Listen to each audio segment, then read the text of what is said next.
Hello, Anand టాక్స్కి స్వాగతము. ఈరోజు నేను Osama Suzuki గురించి చెప్తాను. ఒసామా సుజుకి గారు 2 days బ్యాకే 25th చనిపోయారు. ఈయన చాలా ఫేమస్ పర్సను. ఈయన గురించి మనం డిస్కస్ చేద్దాం ఈరోజు. ఒసామా సుజుకి 1930 జనవరి 30లో గెరు గిఫు ప్రిఫెక్చర్ జపాన్లో జన్మించారు. ఈ గెరు అనేది సిటీ హాట్ స్ప్రింగ్స్కి ఫేమస్. ఇది ఒక టూరిస్ట్ లొకేషను. ఇక్కడ ఆయన జన్మించారనమాట. తర్వాత ఈయన 1953లో గ్రాడ్యుయేట్ అయ్యారు. అయిన తర్వాత ఒక లోన్ ఆఫీసర్గా చేరారు ఒక లోకల్ బ్యాంక్లో. తర్వాత ఈయన కెరీర్ ఎలా జరిగిందంటే, ఒసుము ఈయన పేరు, మిషో సుజుకి అనే ఆయన సుజుకి మోటార్ కార్పొరేషన్ స్థాపించారు ఇంతకుముందు. అది పెద్ద కంపెనీ అనమాట జపాన్లో. ఆయన సన్కి డాటర్స్ అనమాట. సన్ లేడు, మగ సంతానం లేనిదాన 3 daughters. ఆయన గ్రాండ్ డాటర్ని ఈయన పెళ్లి చేసుకున్నాడు. లేట్ 1950s పెళ్లి చేసుకున్న తర్వాత ఈయనని 4th అడాప్టెడ్ సన్గా తీసుకున్నారు. అలా ఈయనకి సుజుకి సర్నేమ్ వచ్చిందనమాట. అప్పటి నుంచి ఒసుము సుజుకి అయ్యారనమాట. 1958లో ఈయన సుజుకి కార్పొరేషన్లో చిన్న ఎంప్లాయీగా చేరారు, జూనియర్ ఆఫీసర్గా. చేరిన తర్వాత అంచెలంచెలుగా ఎదిగి 1963లో ఈయన ఒక డైరెక్టర్ అయ్యారు ఆ కంపెనీలో. డైరెక్టర్ అయిన తర్వాత 1967లో జూనియర్ మేనేజింగ్ డైరెక్టర్గా ప్రమోషన్ పొంది అయ్యారు. తర్వాత ఈయన ఆ కంపెనీని చాలా పైకి తీసుకెళ్లారు. అది ఎలా తీసుకెళ్లారంటే దాని గురించి మనం ఇప్పుడు తెలుసుకుందాం. అప్పుడు చాలా పెద్ద పెద్ద కంపెనీలు ఉండేవి. General motors, Toyota motor corporation, అలా చాలా పెద్ద పెద్ద కంపెనీలు, US based companies, European companies, ఇవన్నీ ఆటోమొబైల్లో చాలా పెద్ద పెద్ద కంపెనీలు. వాటితో పోటీ పడాలంటే చాలా కష్టమవుతుంది. అందుకని ఈయన ఒక స్ట్రాటజీని ప్రదర్శించారు. అదే స్ట్రాటజీ అంటే మార్కెటింగ్ బై డిప్లొమసీ అంటారు దాన్ని. ఇప్పుడు ఏంటంటే డైరెక్ట్గా ఎదురుపడకుండా నిష్ మార్కెట్లను ఎతికి ఆ మార్కెట్లలో ఈయన పట్టు సాధించారు. 1967లో థాయిలాండ్లో స్మాల్ కార్ ఫ్యాక్టరీని పెట్టారు. తర్వాత అలాగే ఇంకా కొన్ని రోజుల తర్వాత 1974లో ఫిలిప్పీన్స్, ఇండోనేషియా, తర్వాత ఆస్ట్రేలియా, ఇలా వేరే వేరే కంట్రీస్లో ఆయన పెట్టారన్నమాట ఫ్యాక్టరీస్. మళ్ళీ జనరల్ మోటార్స్తో ఒప్పందం చేసుకొని యూరోపియన్ మార్కెట్లో కూడా వెళ్ళారు. స్మాల్ కార్స్ మ్యానుఫ్యాక్చరింగ్ చేయడంలో పట్టు సాధించారు. అలా ఎదగడం స్టార్ట్ చేశారు. తర్వాత లాస్ట్కి 1981లో ఇండియన్ గవర్నమెంట్తో జాయింట్ వెంచర్ ఫామ్ చేశారు.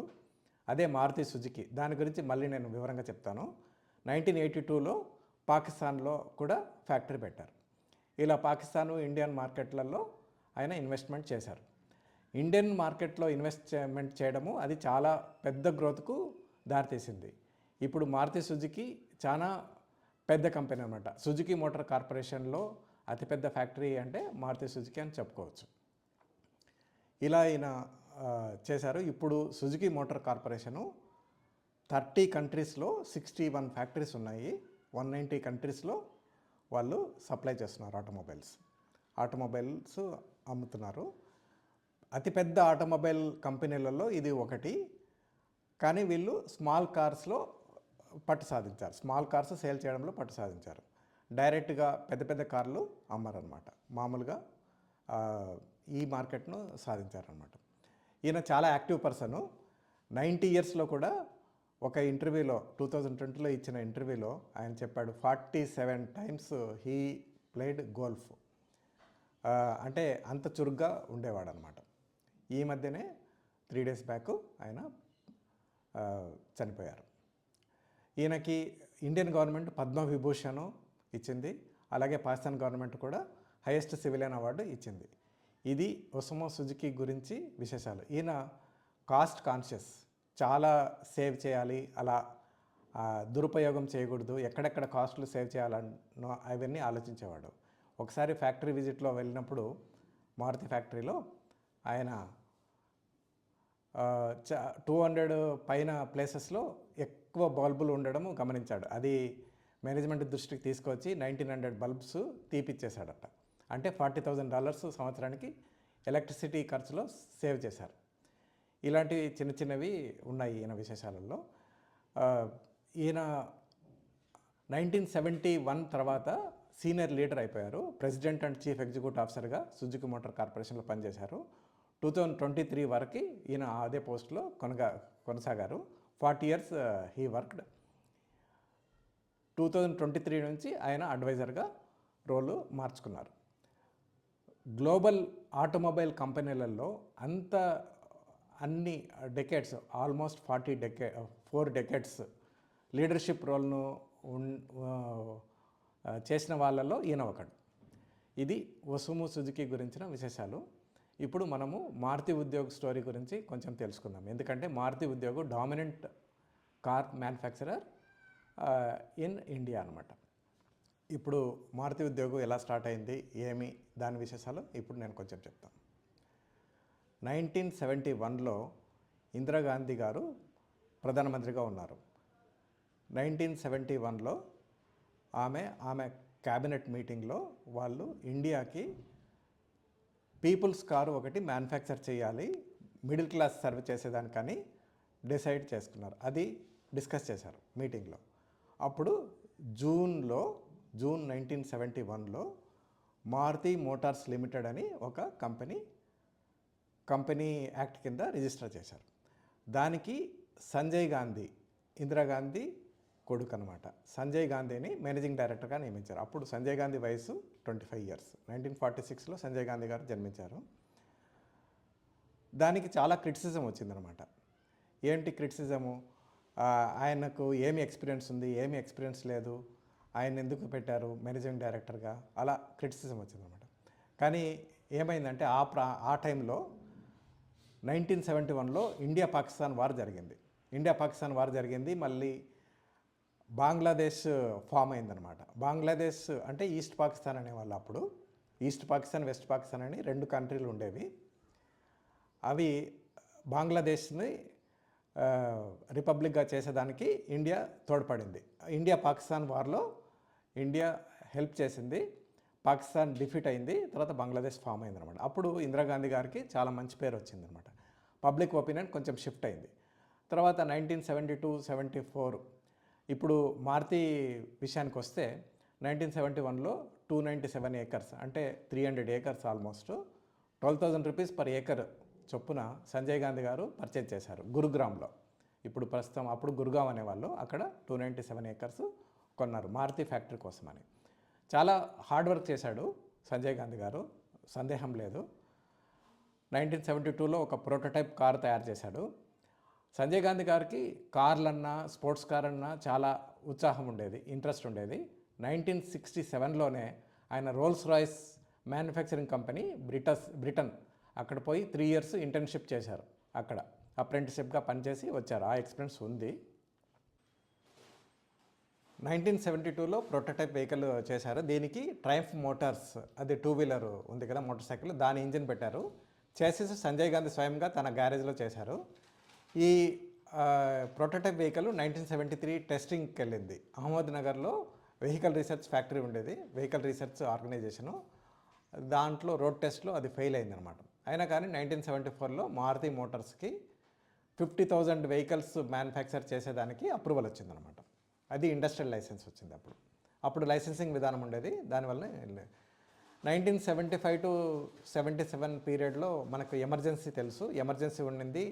సంజయ్ గాంధీ గారు కొంచెం రాజకీయాలలో బిజీ అయిపోయిన దానివల్ల మారుతి మోటార్స్లో వర్క్ కొంచెము కుంటుపడింది అనమాట. తర్వాత 1977లో ఇందిరాగాంధీ గారు అపజయం పాలయ్యారు. కొంచెం నార్త్ ఇండియాలో అంతా అగెనెస్ట్ ఉండింది. అప్పుడు ఆమె ఓటమి పాలయ్యారు. రాయబరేలీలో కూడా ఆమె గెలవలేదు ఎంపీగా. చిక్ మంగళూరు ఇక్కడ కర్ణాటకలో ఆమె ఎంపీగా గెలిచారు. తర్వాత జనతా గవర్నమెంట్ వచ్చింది, జనతా పార్టీ అపోజిషను. ఆ పార్టీలన్నీ ఏంటంటే కనుక ఇందిరాగాంధీకి అపోజిషన్ వలన యూనిట్ అయిన పార్టీలే. అంటే ఇప్పుడు బీజేపీ, అప్పుడు జనసంఘ్ అనేవాళ్ళు, అలాగే వేరే సోషలిస్ట్ పార్టీలు ఇవన్నీ కలిసి ఫామ్ అయ్యాయన్నమాట. కానీ వాళ్ళల్లో వాళ్ళకు యూనిటీ లేదనమాట. అది వాళ్ళు అన్స్టెబిలిటీకి దారిది. కానీ ఇందిరాగాంధీ మీద ఇన్వెస్టిగేషను అలా కొంచెం చేసేదాని వలన మారుతి మోటార్స్ మీద ఒక కమిషన్ ఆఫ్ ఎంక్వైరీ పెట్టారు.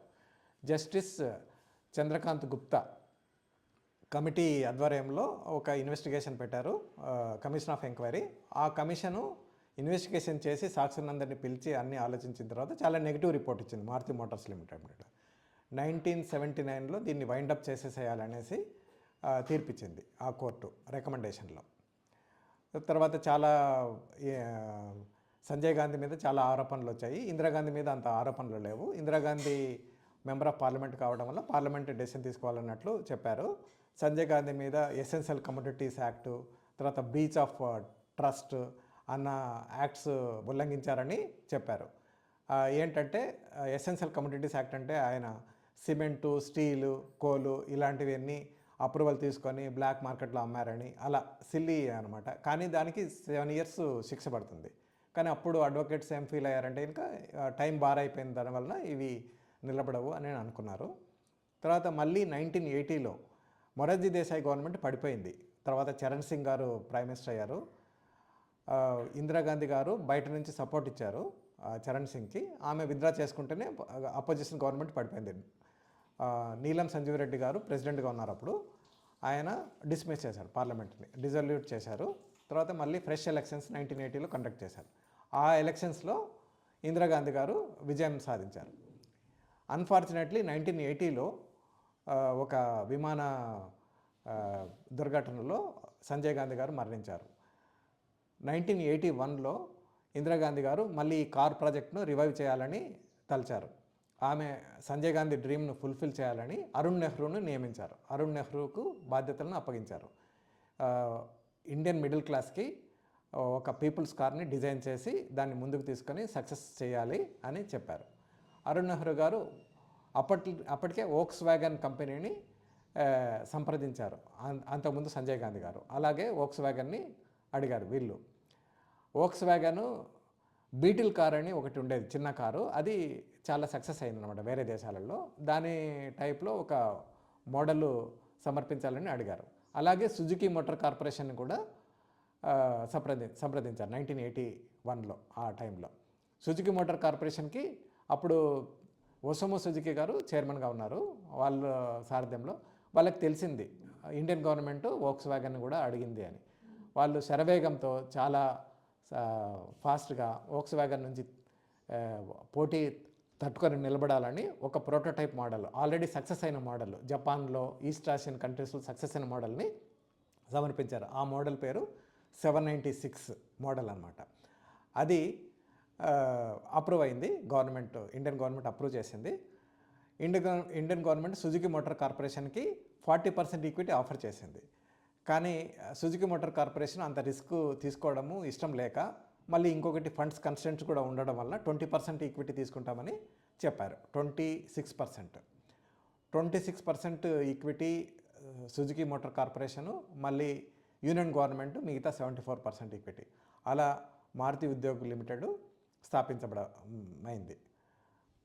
ఇది మారుతి ఉద్యోగ్ 1981 ఫిబ్రవరిలో మళ్ళీ స్టార్ట్ అయిందన్నమాట. సో 1981లో ఈ జాయింట్ వెంచర్ కంపెనీ ఫామ్ అయింది, Maruti Udyog limited joint venture company. వీళ్ళకి గవర్నమెంట్ అప్రూవల్ ఇచ్చింది 2 సుజుకి మోటార్ కార్స్ని ఇంపోర్ట్ చేసుకునేదానికి. అప్పుడు కారు మార్కెట్ అంతా ఇండియాలో అంతా ప్రొటెక్టెడ్గా ఉండింది. సంవత్సరానికి 40,000 వెహికల్స్ సేల్ అయ్యేవి కార్లు. అప్పుడు అంబాసిడరు, ప్రీమియరు, ఫియట్ ఇలాంటి కార్లే ఉండేవి ఇండియాలో. చాలా తక్కువ పర్చేసింగ్ పవర్ ఉండింది అప్పుడు. ఇలా ఉండిందనమాట.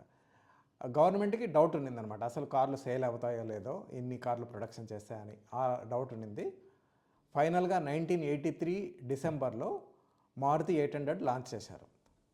వాళ్ళ ప్లాన్ ఏంటంటే 20,000 వెహికల్స్ ఫస్ట్ ఇయరు, తర్వాత 40,000 వెహికల్స్ నెక్స్ట్ ఇయర్. ఆ ప్లాన్ ప్రకారము ప్రొడక్షన్ చేయాలని అనుకున్నారు. విచిత్రం ఏంటంటే ప్రొడక్షన్ అయిన తర్వాత 1,20,000 మార్కెట్లో ప్రవేశపెడితేనే 1,20,000 కార్లకి బుకింగ్స్ వచ్చాయి. Company was overwhelmed. వాళ్ళు చాలా ఆశ్చర్యపోయారు, ఇంత మార్కెట్ వచ్చేసిందనమాట. ఇంకా తిరిగి చూసుకోలేదు. 1988లో గురుగ్రామ్ కెపాసిటీ 1,00,000 కార్స్ అయింది. గురుగ్రామ్ కెపాసిటీ. తర్వాత కంపెనీ ఎక్స్పాన్షన్ చేసేదానికి ఫండ్స్ దొరకలేదన్నమాట. మళ్ళీ 1991 రిఫార్మ్స్ తర్వాతనే వాళ్ళు ఎక్స్పాండ్ చేయగలిగారు. అప్పుడు కూడా గవర్నమెంట్ కండిషన్ పెట్టింది అనమాట. ఫారిన్ ఎక్స్చేంజ్ రిజర్వ్స్ చాలా కష్టంగా ఉండేది. గవర్నమెంట్ కండిషన్ పెట్టింది, మీకు ఓవర్సీస్ లోన్ దొరికితే మాత్రమే మీరు ఎక్స్పాండ్ చేయాలి అని చెప్పింది. 93లో వాళ్ళు ఒక జపాన్ లోకల్ బ్యాంక్లో లోన్ తీసుకొని ఎక్స్పాండ్ చేశారు ఫర్దర్గా. ఇది మారుతి స్టోరీ. అప్పుడు 40,000 వెహికల్స్ మార్కెట్ ఉన్నప్పుడు స్టార్ట్ చేసిన కంపెనీ ఇప్పుడు మన Indian market 4 million cars per year అమ్ముతున్నారు. 4 మిలియన్ అంటే 40 lakhs అమ్ముతున్నారు ఆల్మోస్ట్ కార్లు. దాంట్లో 40% మార్కెట్ షేర్ ఉంది మారుతి ఉద్యోగ్ లిమిటెడ్. 2003లో గవర్నమెంటు ఈక్విటీని సేల్ చేసింది. సుజుకి మోటార్ కార్పొరేషన్ 50% తీసుకున్నారు. అప్పుడు 50-50 అయింది. 2007కి మిగతా షేర్ను కూడా గవర్నమెంట్ అమ్మేసింది. సుజుకి మోటార్ కార్పొరేషన్ కొంచెం పబ్లిక్ షేర్ ఉంది, 25% పైన పబ్లిక్ షేర్ హోల్డింగ్ ఉంది. మారుతి ఇష్యూ వచ్చినప్పుడు 10 times ఓవర్ సబ్స్క్రిప్షన్ అయింది. ఇది చాలా పాపులర్ కంపెనీ, బాగా ఎదిగింది. This is Maruti Udyog limited story. So నాకు తెలిసిన విషయాలు షేర్ చేసుకున్నాను. మీకు ఈ స్టోరీ నచ్చితే షేర్ చేయండి, లైక్ చేయండి. Thank you for your time.